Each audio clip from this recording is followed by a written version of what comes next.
Hi, everybody. I'm Diane Brady. I'm here with Jim Szafranski, who is the CEO of Prezi, the presentation software that many of your companies probably use. You may use yourself.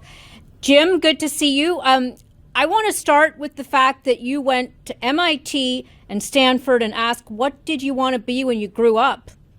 Was this in your sights?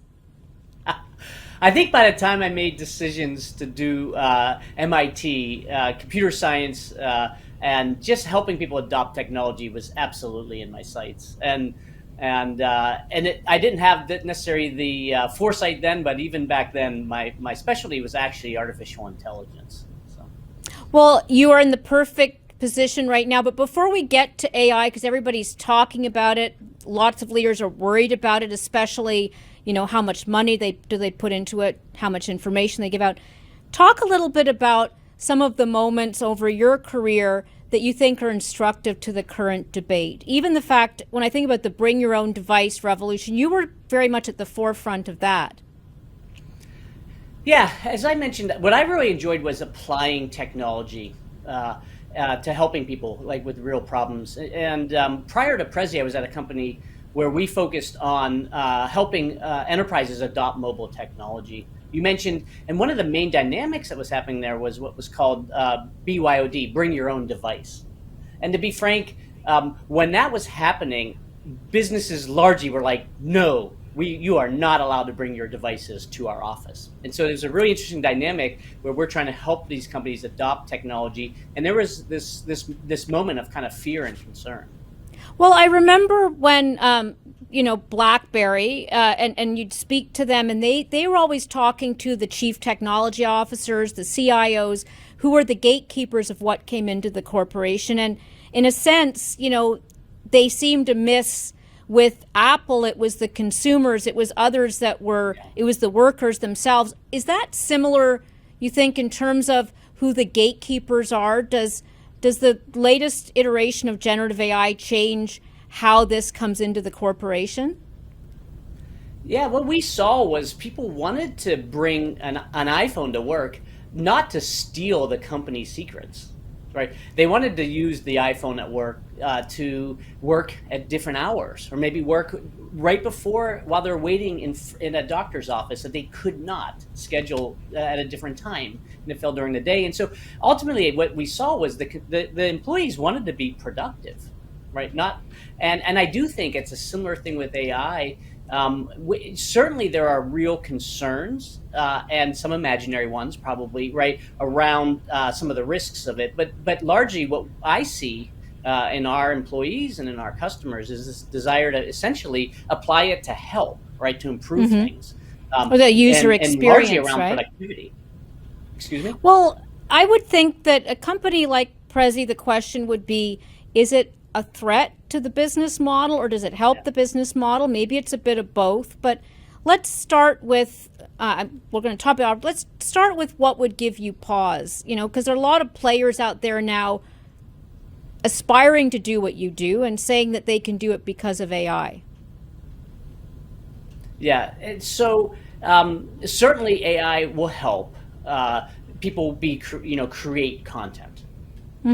And so that's a key part of what we do at Prezi, right? Is we help people create content. But actually, what we really try to do is to allow them to express their creativity, right, and sell their ideas, right? Whether that's a salesperson using our product or a product manager pitching a new idea. And so that's a very complicated thing. And Prezi's been at this now for about 15 years almost now. Really helping people figure out how to actually connect as humans with each other. Like if you're trying to sell your idea, it's actually less about the content and it's actually more about the trust you can build. And the presentation is a tool to that. And so look-alike presentations that are just easy to make, right? That's we're not worried about that. I think you said give me pause. I mean, if I was entering this industry, I would pause before I think that, just because it's easier, faster, cheaper to make a presentation, that's going to make it more successful. Doesn't make it better. I mean, let's give some advice to business leaders or even your customers who are coming to you, because there's a certain, it's hard to know where to prioritize resources. What advice do you have in terms of what you're doing yourself with regards to generative AI or some of the areas that are worth investing in right now? Yeah, I think my advice would be focus on the growth side of things, which normally stems from helping your customers, right? Because I do think that if you remove friction for customers or maybe advance their ability to take advantage of everything you offer, you have the ability then to grow, acquire more market share, maybe create markets that don't exist. And I do think it's super important to focus there right now. There's definitely efficiencies to be gained through automation that AI offers, but you can go do those 3 years from now. But if you miss grabbing the market share, if you miss creating some new opportunities with your customers using some of this more generative technology, then you might be regretting it, looking back saying, darn, I can't get into that now. So I'm certainly very growth oriented on. How you said you've worked with AI, certainly you studied it, you've worked with it throughout your career. What are you doing now? Are you working with a lot of, the third-party software? Have you built a lot internally?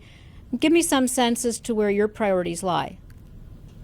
Yeah, I think it's been a mix for us over time. We probably started more doing it internally the last 5 years, applying machine vision, things like gesture controls, understanding content. A lot of that we were doing ourselves, which has been nice because it's built up some capability and understanding on how we help our customers. We're definitely taking advantage now, though, of the tools that are being provided too, some of the language models. That can assist us in helping build narratives for our customers too. So I think it's a mix, but our main focus is ultimately on how do we do something unique, that we bring to the table. And if I could share an example of that, like it's down to earth, is our relationship with our customers is built on the idea of community, and you can use our software for free if you're willing to share your presentations with the other Prezi users. Right, and so there's also protections in place for business content and IP if you don't want to do that, right? And that's part of our pay model. But we have this large database, probably the largest database in the world of publicly available presentation content, built by kind of thought leaders and people who are pretty advanced in how they think about communications. And so we're using that as the core of how we train our models on what kind of narratives work, what kind of presentation structures work for different things. And so that's ultimately our focus, is what we can do unique.